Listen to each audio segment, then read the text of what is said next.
Ang tubig ay buhay. Bahagi rin ito ng ating mga selebrasyon. Sa ganitong mga okasyon, ang hindi basa, talo. Uso ang wet look. Tuwing sasapit ang 3 huling araw ng Hunyo, sa tinaguriang ikatlong pinakamalawak na ilog sa Pilipinas, ang Pampanga River,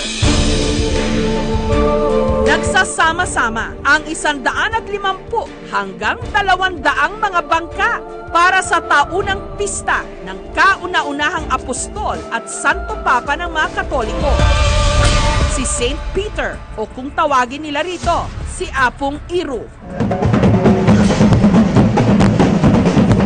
Sa kalsada, buhos ang mga tao. May mga nagwawagayway ng mga sanga ng puno. Ang ilan naman may dalang water gun.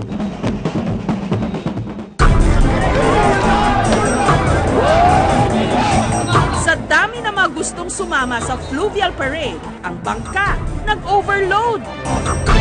Sa tulong ng tender o bangka na humihila sa pagoda, umusad ang bangka na may sakay na 400 katao.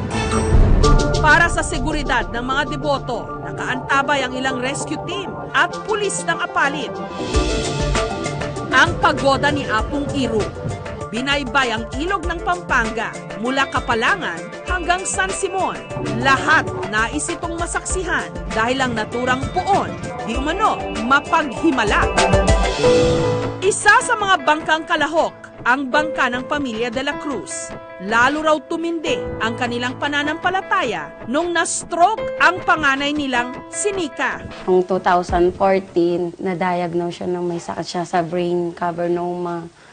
Nung lately, bago pa nun, siya, yung masigla siyang bata. Before na pumasok na siya ng school, 1 week lang, may symptoms na siyang nag-down yung mata niya. Tapos tinanong namin siya, sabi niya lagi daw sumasakit yung ulo niya. Then sabi ko, nagpa-check up kami sa doktor niya. Pagtingin doon ng UST, hindi na kami pinalabas. After 4 days, bago pa namin nalaman na mayroon siyang sakit sa brain, na hindi na siya nakakalakad, na hindi rin nakakakain na mag-isa. Matapos daw nilang manalangin kay Apong Iru, kinabukasan, laking gulat nila nung di umano si Nika biglang nakalakad. Nung nakarating kami ng simbahan ng alas 12 ng gabi, sakto, nawalan ng ilaw.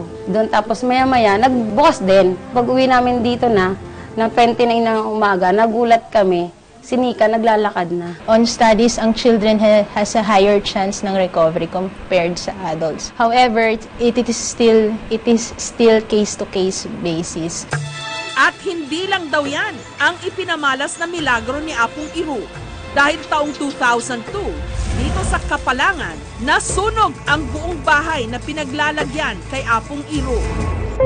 Bagamat natupok ang buong bahay, ang imahe himalang hindi nadamay. Dito po nakatira yung si Apo Iru na nasunog noong July 22, 2002. At sila lang po ang nalibre na hindi nasunog.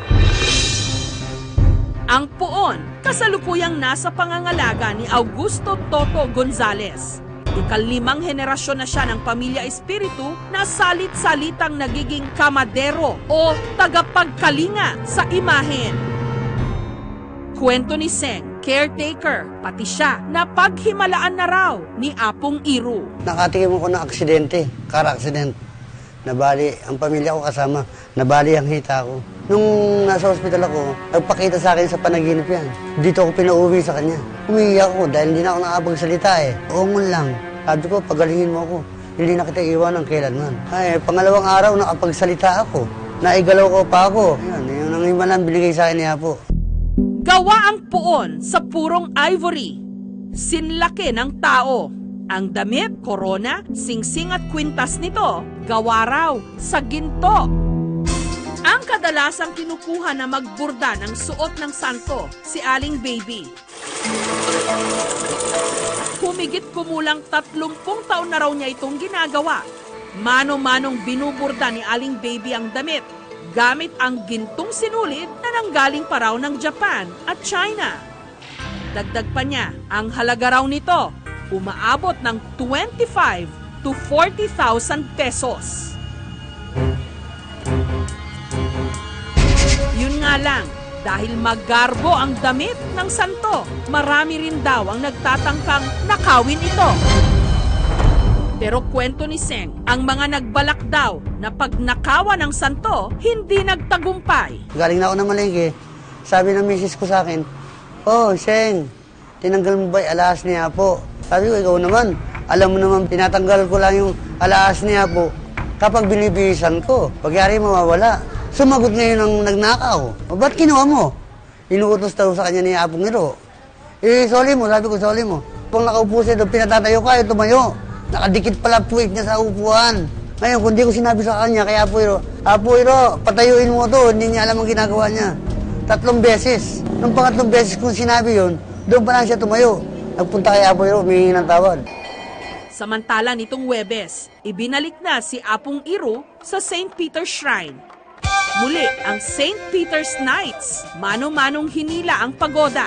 Viva! Viva! Apong Iro!